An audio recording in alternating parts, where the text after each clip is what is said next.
अगर आप इस कॉइन को थोड़ा क्लोजली ऑब्जर्व करोगे तो आपको एक ऐसी फिगर दिखेगी जिसे आइडेंटिफाई करना हमारे लिए बिल्कुल मुश्किल नहीं है। एक हाथ में त्रिशूल, साथ में एक बुल जो एग्जैक्टली नंदी जी जैसा लगता है।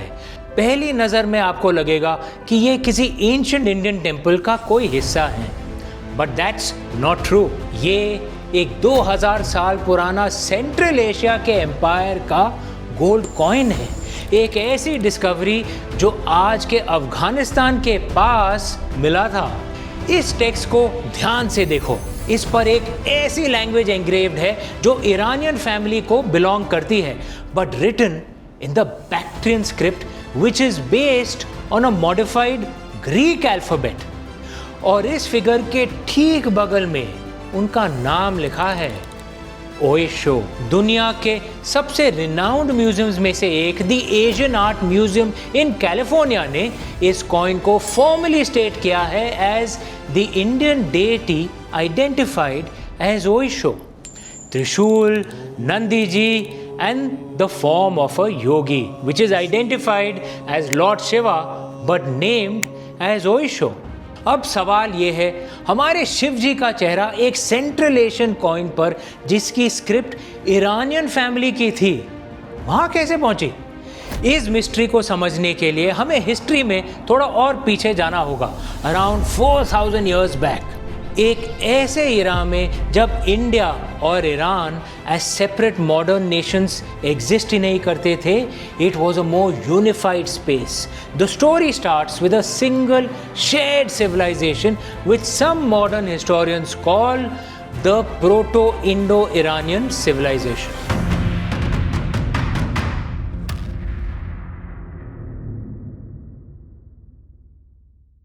काफी समय तक ब्रिटिश और उनके बाद मार्क्सिस्ट हिस्टोरियंस ने एक थ्योरी प्रोपेगेट की।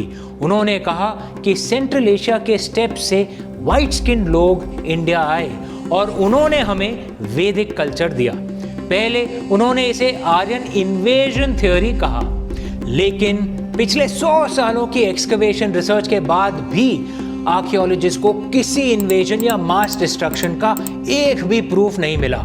Zero archaeological evidence. अब वो इसे आर्यन माइग्रेशन थ्योरी कहते हैं कि लोग आराम से आए और उन्होंने पीसफुली इंडिया का पूरा कल्चर ही बदल दिया, शायद डिबेट और बहस करके, इन्वेड करके नहीं। Logically speaking, does that really make sense? अगर आप हिस्ट्री पढ़ें तो एक सिंपल ह्यूमन साइकोलॉजी है। कोई भी इन्वेडर या माइग्रेंट जब नई ज़मीन पर आता है तो वो हमेशा अपनी ओरिजिनल होमलैंड को याद करता है। आप बाबर को देख लीजिए, उसने इंडिया पर रूल किया, पर अपनी किताब बाबरनामा में उसने क्लियर लिखा है कि वो इंडिया से हेट करता है और अपने होमलैंड फरगना को मिस करता है। यहाँ तक कि शाहजहाँ जैसा रूलर जिसका जन्म इंडिया में हुआ, वो भी अपने रूट्स सेंट्रल एशिया में देखता है। लेकिन अगर आप हमारा सबसे पुराना टेक्स्ट ऋग्वेद पढ़ें तो उसमें किसी फॉरेन होमलैंड की कोई मेमोरी नहीं है, एक भी नहीं। आर्यंस कभी नहीं लिखते कि वो कहीं बाहर से आए हैं। वो सिर्फ इंडिया की मिट्टी, यहाँ के पहाड़ों और सप्त सिंधु की पूजा करते रहते हैं। सप्त सिंधु मतलब द 7 रिवर्स। इंडिया ही उनकी मदरलैंड है। साइंस और लॉजिक में एक रूल होता है, ओकैम्स रेजर, जिसका मतलब है कि सबसे सिंपल और लॉजिकल एक्सप्लेनेशन ही आमतौर पर सच होती है। और सबसे लॉजिकल एक्सप्लेनेशन ये है कि वैदिक कल्चर बाहर से नहीं आई, वो यहीं इस मिट्टी में डेवलप हुई और यहाँ से वो बाहर स्प्रेड हुआ। इस आउट ऑफ इंडिया थ्योरी को श्रीकांत तलगेरी जैसे एमिनेंट स्कॉलर्स ने बहुत डिटेल में प्रूव किया है। आज से करीब 4000 साल पहले इस शेयर्ड वैदिक फैमिली की एक ब्रांच वेस्ट की तरफ माइग्रेट कर गई, शेपिंग एंशिएंट ईरान। हम और ancient Iranians practically cousin cultures थे, क्योंकि हमारा ओरिजिन एक था, हमारी लैंग्वेजेस भी ऑलमोस्ट सिमिलर थी। आपको जानकर हैरानी होगी कि और उनके जो सुप्रीम गॉड थे अहुरा, वो दरअसल हमारे वैदिक वर्ड असुरा ही हैं, जिसका उस एंशिएंट दौर में ईरानियंस के लिए ओरिजिनल मतलब सुप्रीम लॉर्ड होता था। लेकिन एक चीज़ ये एक्सप्लेन करनी पड़ेगी, क्योंकि कई लोग आजकल के दौर में हम लोग देवास को गॉड्स और असुरास को डीमंस देखने लगे हैं। हमारे एंशिएंट इंडियंस वैसा नहीं सोचते थे। Dewas and asuras were actually step brothers, okay, they were related. और असुरास लाइक भक्त प्रहलाद और महाबली वर devotees of Lord Vishnu. On the other hand, asura Guru like Shukracharya, वो असुरों के गुरु थे Shukracharya. Many of the devas worshipped and respected Shukracharya as well. तो actually it was much more nuanced as compared to how we see it today कि भाई God और demon, वैसा नहीं था। They were actually related. कई असुर अच्छे थे और कई बुरे भी थे। देवों में भी कई अच्छे थे, लेकिन उनके कुछ एक्ट्स सेल्फिश भी थे। कॉम्प्लिकेटेड था। ठीक है, वापस आते हैं। लेकिन जब एंशिएंट इरानियंस इस मिट्टी से माइग्रेट करके बाहर गए, उन्होंने अपने गॉड्स को एंशिएंट टेक्स्ट में रिकॉर्ड किया। इन सारे पैरेलल कनेक्शंस और कॉमन वर्ड्स के बीच एक नाम मिसिंग था, शिवा। ऐसा क्यों? तो क्या एंशिएंट इंडियंस और इरानियंस के अलग होने के बाद Lord Shiva appeared? The truth is much more fascinating, क्योंकि लॉर्ड शिवा तो उस जमाने में भी थे जैसा हर जमाने में है। शिव जी तो अनादि हैं, अनंत हैं, बस अलग नाम के साथ थे। अगर आप हमारे सबसे पुराने टेक्स्ट ऋग्वेद को पढ़ें तो वहाँ भी आपको शिवा नाम नहीं मिलते हैं, वहाँ आपको मिलते हैं रुद्रा, एक fierce storm like deity, the lord of the wilderness, एक ऐसे देवता जो एरोज चलाते हैं और जिनका गुस्सा तूफानों की तरह गरजता है। वो डिस्ट्रक्टिव भी थे और थे अल्टीमेट हीलर भी। वैदिक लोग उनसे डरते भी थे और उनकी पूजा भी करते थे। इस रॉ और केओटिक एनर्जी को शांत करने के लिए आवर एंसेस्टर्स स्टार्टेड चांटिंग, जिसका प्रूफ हमें मिलता है यजुर्वेद के श्री रुद्रम में। इस चांट में इट सेज, आपके गुस्से को प्रणाम, आपके तीरों को प्रणाम, कृपया अपने इस भयानक रूप को शांत करें और हमारे लिए मंगलकारी बने। यहाँ उन्हें शांत करने के लिए एक टाइटल यूज किया गया, शिवा, जिसका लिटरली मतलब होता है द ऑस्पिशियस वन, यानी जो मंगल करे। ये एक प्रार्थना थी, एक अग्रेसिव पावर को शांत करने का तरीका। The shift was not just about the name there was more to it. जैसे जैसे हमारे एंशिएंट वैदिक लोग सिंधु और सरस्वती के इलाके से आगे बढ़े, वो सब कॉन्टिनेंट के दूसरी स्पिरिचुअल स्ट्रीम से मिले, उन फॉरेस्ट ट्राइब्स और माउंटेन ड्वेलर्स से, और खासकर उन वॉन्डरिंग एसेटिक्स से जिन्हें हमारे टेक्स्ट मुनि कहते हैं।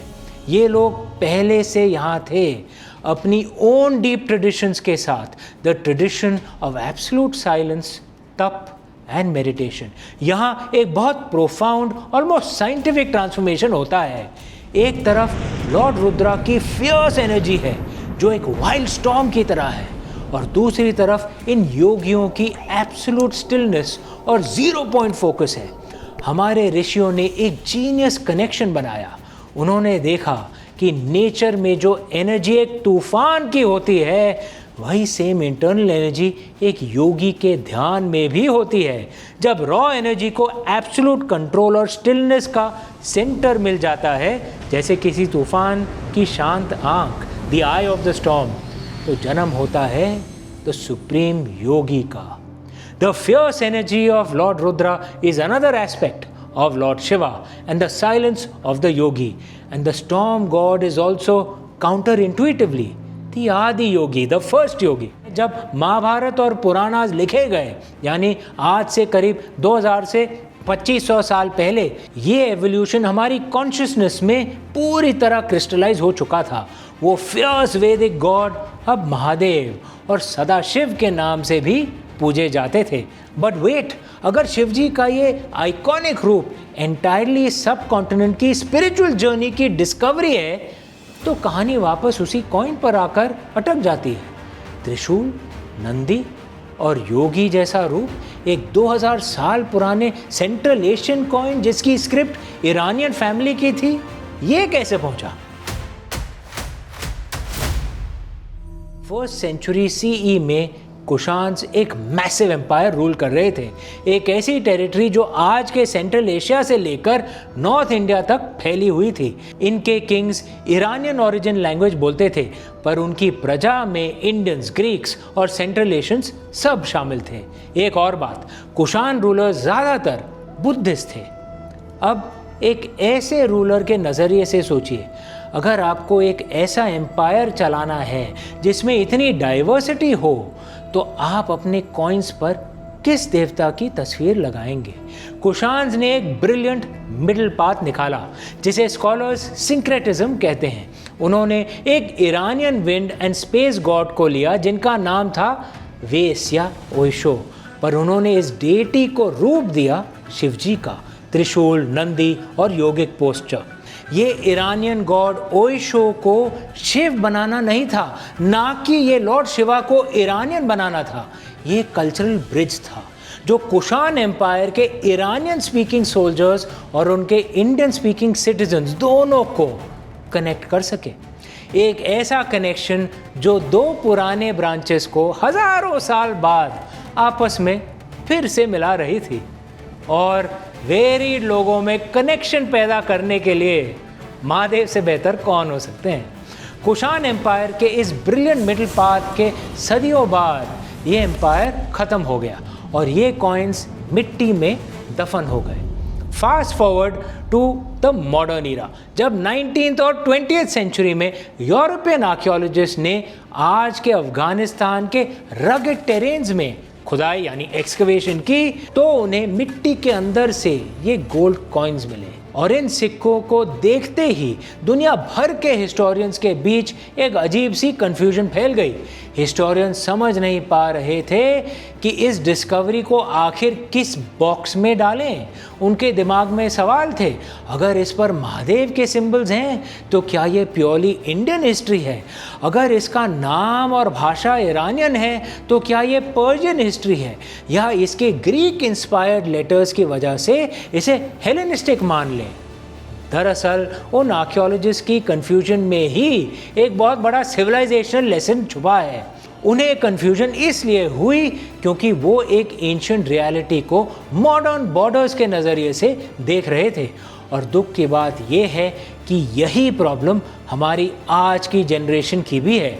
आज के टाइम में जब हम हिस्ट्री पढ़ते हैं तो हमें हर चीज़ को ओनरशिप के लेंस से देखने की आदत हो गई है। हम मॉडर्न पॉलिटिकल बॉर्डर्स बनाते हैं और क्लेम करते हैं कि ये हमारा है और वो उनका है, लेकिन एंशिएंट सिविलाइजेशंस इस तरह बाउंड्रीज में ऑपरेट नहीं करती थी। हमारी सिविलाइजेशन एक बंद कमरे या क्लोज बॉक्स की तरह नहीं है। It is like a massive flowing river. Mahadev worship का एवोल्यूशन इस पवित्र मिट्टी पर हुआ, बिल्कुल, बट उनका जो कोर आइडिया है, the ultimate aesthetic, the lord of the wilderness, ये आइडिया इतना पावरफुल था कि इसने एंशिएंट बॉर्डर्स को कंप्लीटली ट्रांसेंड कर दिया। हिस्ट्री में किसने क्या इन्वेंट किया, ये थोड़ा छोटा सवाल है। The deeper truth is we share a DNA of thought, एक ऐसी आत्मा जो एम्पायर्स के गिरने, बॉर्डर्स के बनने और भाषाओं के बदलने के बाद भी जिंदा रहती है।